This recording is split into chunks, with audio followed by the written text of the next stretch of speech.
Hello, and welcome to Fortress, Alaska. I'm your host, Dave, and today we're going to be talking about this revolver, the Smith & Wesson Highway Patrolman, also known as the Model 28.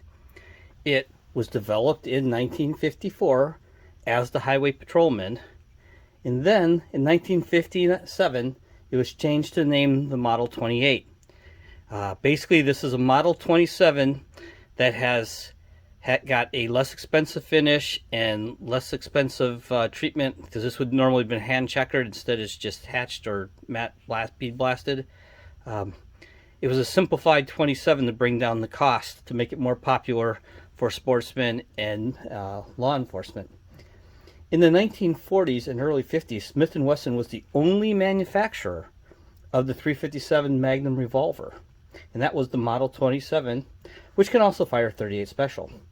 The Model 27, which was a high-end revolver with a high-polished blue and hand-checkering top strap, these things were neither needed for police duty or for hunters, so they did away with the high-polished blue and that hand-checkered top strap. In 1954, the Model 27 was simplified to become the Highway Patrolman. It is blued and not polished. Top strap checkering is gone. It is bead blasted instead, and a more affordable revolver for the public, which was produced from 1954 to 1986. In the mid-80s, the Wonder Nines took over for police duty gun market, and along with civilians. So that's why the Highway Patrolman, or Model 28, fell out of favor. It was used by numerous police and sheriff departments all over the USA. It was also used by the Norwegian Police Service. It was also used by the Gruppo di Intervento Speciale in Italy, or the Special Forces of the Italian Carabinieri. So let's go over the features of this Smith & Wesson Highway Patrolman.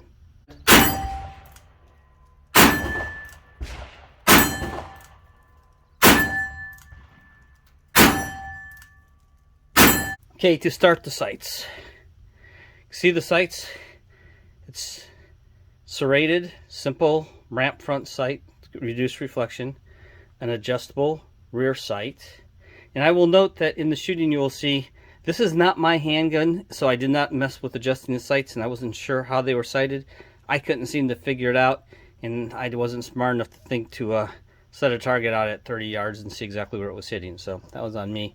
I had a close-up target, but that wasn't doing it for me. Anyways, it has recessed or counterbore cylinder, and let me show you what that is. So with most modern guns, when you put in the cartridge, it doesn't go flat with the cylinder. The head spaces and leaves the rim out about right there so that you can see it. And so you would see the rim coming out just about there, like you see here.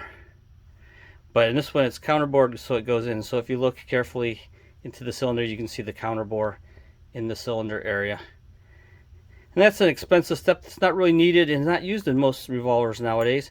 However, it is in the Kimber single action, double action only sidearm. So if you want one that's counterbored, go to see Kimber revolvers. Its finish, as you can see, is just a dark blue. It's not a high polished blue, it's almost a black. The grips are extremely large, checkered walnut. They're comfortable and they help absorb the recoil because it covers a large area of your hand. And the cylinder latches here. Push to open the cylinder and then close it, just snaps right back in. So as you can see some shooting, I'm not sure where the sights are hitting.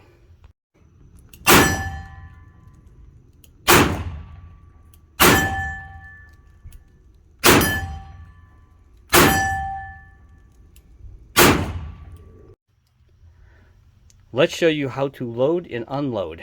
To load, you open the cylinder, and I have empty, so there's no chance of any danger. And you place one in at a time, unless you have a speed loader, which I do not for this gun. Like I said, it's not my revolver, so this is on loan. And you just put, and the cases are a little tight because they've been fired, but they just slide right inside. Then you have it all loaded, And yeah, I'm going to spin it. That's okay. So you can just close it up, and now it's loaded.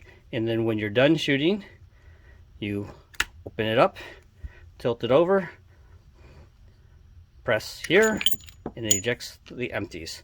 Nice thing about this is if you're a reloader, guess what? You never lose your brass, because it's always where you want to put it. You can just have a coffee can next to where you're shooting and just dump your brass right into the coffee can, and you can recover all your brass. So just loading up again one time real quick.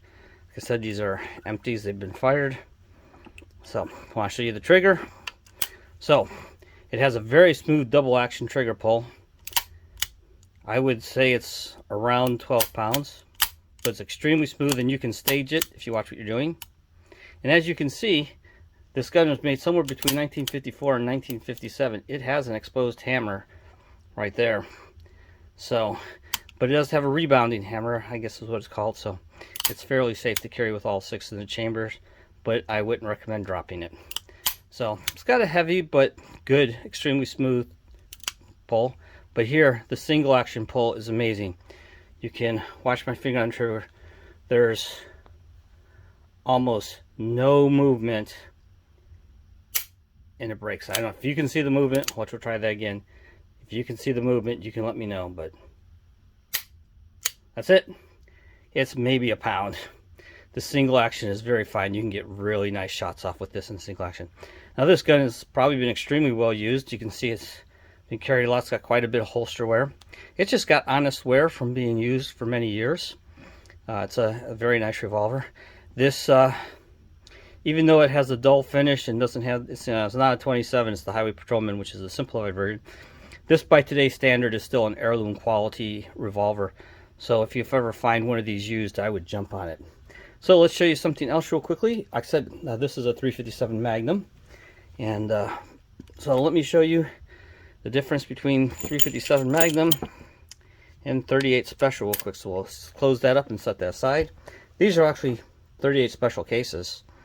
Because the nice thing about 357 Magnum revolvers is you can start 38 Special and practice with less recoil. So let's zoom in here and take a look. So as you can see, get the bottoms lined up. This is 38 Special, that's 357 Magnum. It is a longer case so that you cannot accidentally load 357 Magnum into a 38 Special firearm. But you can load 38 Special into a 357 Magnum, which is perfectly fine because the 38 Special is significantly less powerful than a 357 Magnum. It's not even close.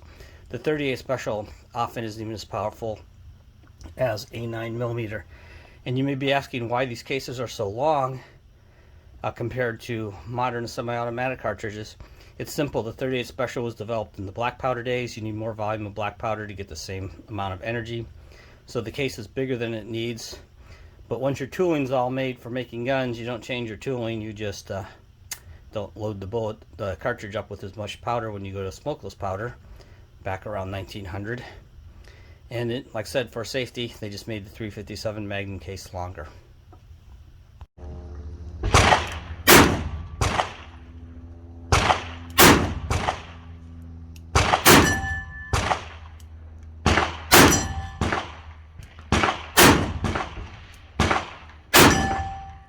So once again, I'm your host Dave, and this is Fortress, Alaska. I hope you enjoyed this quick review and the shooting footage of this fine 357 Magnum revolver, the Smith & Wesson Highway Patrolman. Now note, this is a longer barrel. In fact, let me check real quick on the length because I have a measuring thing right here. And this is the 5-inch barrel, so that's a 5-inch barrel. That was an extremely common size for police and sheriffs, all from the 40s, 50s, 60s, 70s, 80s. And I even saw police carrying revolvers into the 90s, but eventually they all switched over to the semi-autos. So it's an extremely nice revolver. I'd recommend picking one up if you happen to find one. So once again, please like and subscribe, put comments, ask questions, do all the algorithm stuff, and as always, have a good day and get out shooting.